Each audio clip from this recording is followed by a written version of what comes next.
Previous speakers and acknowledging Donal Creed and paying tribute to his political career and the political achievements that he had on a varied career right across the spectrum, local, national, European and Minister of State.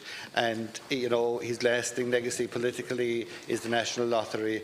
But I do remember quite well, while Minister for State of the Department of Education, he was very instrumental during the mid-80s in terms of advancing scholarships for people with sport into the US in particular, and I'm talking about scholarships in terms of basketball and golf and other cases as well. And he did a pioneering work at that time that has stood the test of time in relation to people that are benefiting from it.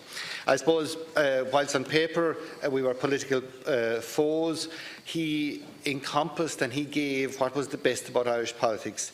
Donal Creed tried every day that he was in politics to advance the case of the people of Mid-Cork or the people of Cork North West and to make sure that they were better off from his public representation. Whilst I was never served with Donal Creed, I remember in May of 1997, as I was embarking on a canvass of Ballyderry, meeting Donal as we were both setting off for Caherbarna, and he said, well, I'll go the lower road and you'll go the higher road. Well, that ended up in a different way for me because I married somebody from the higher road later on in life. But I remember he saying to me at the foot of the Caherbarna mountain that day, we were talking about politics, and he gave me every encouragement, whilst he did tell me that it was a very difficult life and the drawbacks of it. But Donal said to me, he said that there is great achievement in helping your fellow man, is exactly the phrase that Donal Creed gave to me that day. And I do think that that is what he wanted, was to achieve and to benefit his mankind and to help people. And everybody that knew Donal Creed would have stories to tell in terms of that.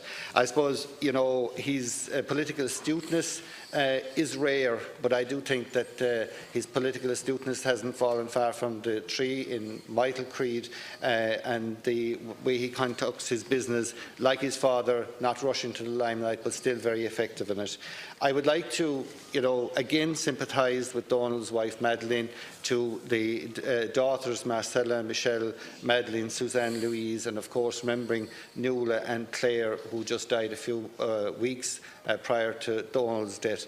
But I'd also like to take this opportunity to thank his son Michael for his friendship across the floor of the House, and also for his kind words last April to myself. Go to Meal Mahagov.